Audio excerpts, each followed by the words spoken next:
بسم اللہ الرحمن الرحیم۔ سب دیکھنے اور سننے والوں کو السلام علیکم۔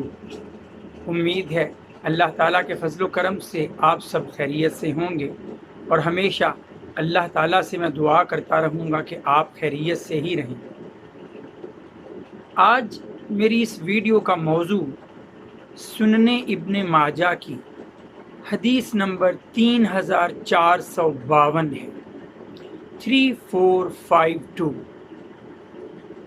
حضرت عبداللہ بن مسعود رضی اللہ تعالی عنہ اس حدیث کے راوی، اور اس حدیث میں انہوں نے دو چیزوں کو نبی کریم صلی اللہ علیہ وآلہ وسلم کے حوالے سے شفا قرار دیا اور انہیں مضبوطی سے پکڑنے کا کہا ہے۔ اگرچہ اس حدیث کی سند کو ضعیف کہا گیا ہے، لیکن جو اس کا متن ہے، جب میں قرآن و حدیث کی روشنی میں اسے دیکھتا ہوں تو اس ضعف کے، اس کمزوری کے باوجود اس حدیث کے اندر موجود جو متن ہے وہ بالکل درست نظر آتا ہے۔ حضرت عبداللہ بن مسعود رضی اللہ تعالیٰ عنہ فرماتے ہیں کہ نبی کریم صلی اللہ علیہ وآلہ وسلم نے فرمایا، علیکم شفاعینی، تمہارے اوپر دو شفا والی چیزیں پکڑنا لازم ہے۔ کون سی دو شفا والی چیزیں؟ خود فرما دیا نبی کریم صلی اللہ علیہ وآلہ وسلم نے، الاصل شہد، والقرآن اور قرآن۔ اب اس حدیث کے اوپر بے شک بحث ہوئی ہو، اس کو ضعیف کہا گیا ہو، لیکن جن دو چیزوں کو شفا کہا گیا اس کے بارے میں قرآن اور حدیث دونوں خود شاہد ہیں کہ اللہ نے انہیں شفا کہہ کے پکارا ہے۔ آپ قرآن مجید کھولیے، قرآن مجید کے اندر آپ لوگوں کو سورہ نحل کی آیت نمبر 68 اور 69، 68 اور 69 میں ذکر ملے گا کہ اللہ تعالیٰ وحی کرتے ہیں شہد کی مکھی کی طرف کہ وہ پھولوں کا رس چوسے اور پھر اس رس سے اپنے پیٹ کے اندر ایسا مواد بنائے، ایسا میٹیریل بنائے جسے اللہ تعالیٰ خود فرماتے ہیں کہ یخرجو، اللہ تعالیٰ نکالتا ہے اس کے پیٹ سے کون سی چیز؟ شہد۔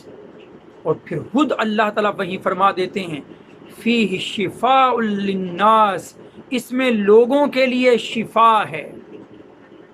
دوسری چیز قرآن، تو آپ سورہ بنی اسرائیل کی آیت نمبر 82 کو دیکھیے، اللہ تعالیٰ خود فرما دیتے ہیں کہ وَنُنَزِّلُ مِنَ الْقُرْآنِ مَا هُوَ شِفَاءٌ وَرَحْمَةٌ لِّلْمُؤْمِنِينَ، کہ ہم نے قرآن میں وہ احکامات نازل کر دیے جو لوگوں کے لیے شفا ہیں اور رحمت۔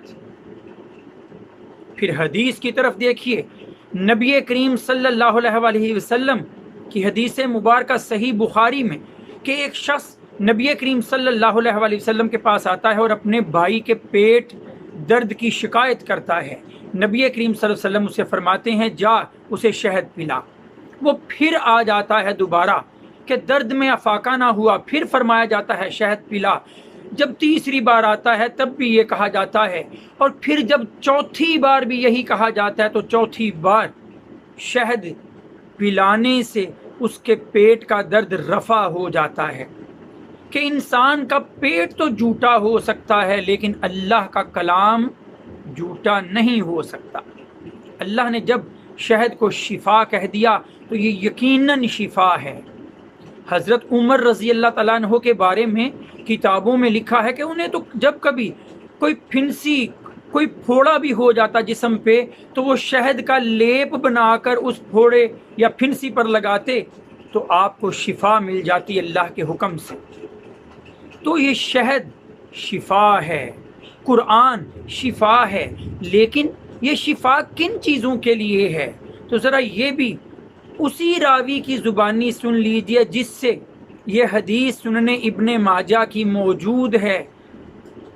وہ فرماتے ہیں، حضرت عبداللہ بن مسعود رضی اللہ تعالیٰ عنہ فرماتے ہیں کہ الاصل شفاء من کل داء، جو اصل ہے یعنی جو شہد ہے وہ ہر بیماری کے لیے شفا ہے، اور والقرآن شفاء لما فی الصدور، اور قرآن شفا ہے سینے کے اندر پائی جانے والی بیماریوں کے لیے، کفر، نفاق یا شرک کی بیماری یا کئی اخلاقی برائیاں جو دل کے اندر موجود ہوں، قرآن کے احکامات ان کے لیے شفا ہیں۔ تو ان دونوں چیزوں کو مضبوطی سے پکڑیے، اپنے دل کو بھی اور اپنے دماغ کو بھی، اور ساتھ ہی ساتھ کئی امراض کو بھی دور کیجئے ان دونوں چیزوں سے، قرآن اور شہد سے۔ وآخر دعوانا ان الحمد للہ رب العالمین۔ السلام علیکم۔